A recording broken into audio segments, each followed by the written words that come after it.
Hey, what's up you guys, this is Rob from Akjagara Plays, and today on the Quick Draw, we're pretending to slice and dice when we take a look at the Akjagara.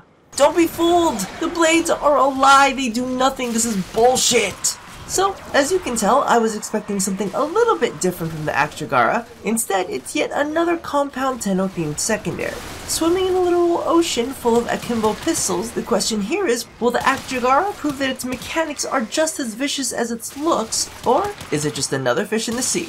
So you can pick up the Akjagara's blueprints in the market for 20,000 credits. Just be aware that as a compound weapon, this will cost you a fully built set of Akboltos and dual Skana in addition to the rest of its components. However, if you're in no mood to jump through that many hoops, you can always pick them up pre-built along with the catalyst and weapon slot for 235 plat.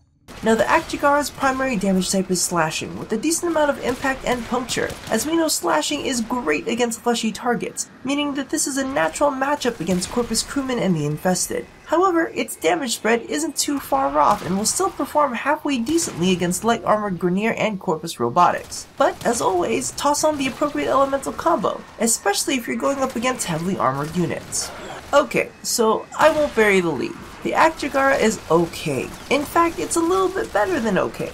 Both its base damage and its fire rate are slightly above average, putting its burst damage just slightly shy of the Akvasto and the Telos Akbolto. It also sports a 20% base status chance, which can easily be modded up to 66 with a traditional build in one elemental status mod. In addition, it's got a nice magazine size, and unlike its predecessor, it's a hit scan weapon, meaning that you won't have to lead targets, which might be a little necessary, seeing as one of the Akjagara's big issues is the fact that it's got terrible accuracy and a pretty potent recoil, which honestly does nothing but work against its fast fire rate, making it a bit bothersome to land accurate follow-up shots unless you're at about mid-range. So honestly, I think my biggest issue with this weapon is the fact that it's decent, but just not special. It's a good gun, but it's just another iteration of guns we've seen before, slightly tweaked and balanced so that it's not an exact replica of something that we already have, but it's nowhere unique enough to make it memorable. The fact is, this is made from a combination of a bolt-firing pistol and one of our most iconic swords.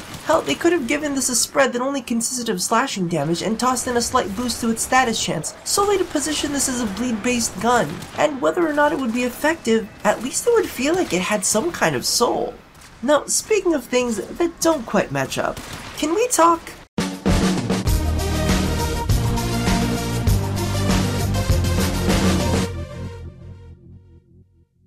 So I may have been a bit dramatic calling the Akjagara soulless, however, there's no denying that its mechanics definitely don't match its aesthetic flavor.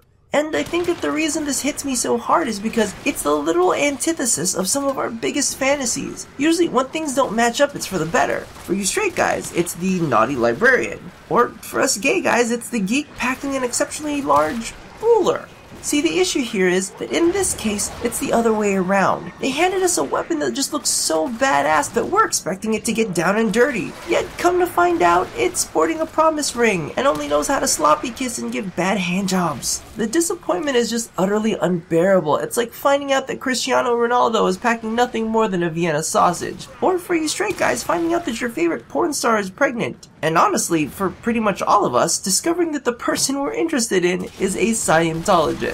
Yes, Akjagara, it feels just like that. Now, before I'm hunted down by the space tyrant Xenu, let's finish off this quick draw.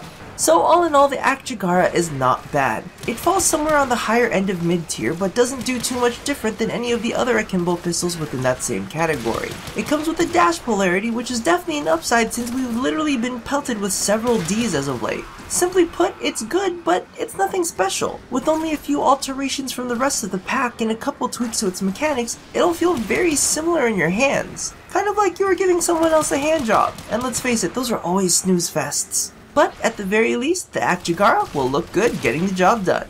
So thank you all for watching another episode of the Quick Draw. Be sure to catch my previous Quick Draws on the Fluctus and the Panthera. Now, don't forget to do all the things that I ask you to do at the end of every one of these. And as always, stay tuned for more handjob bashing here at Akjagara Plays. You know what? Fuck your honor. I want all the motherfucking scarves.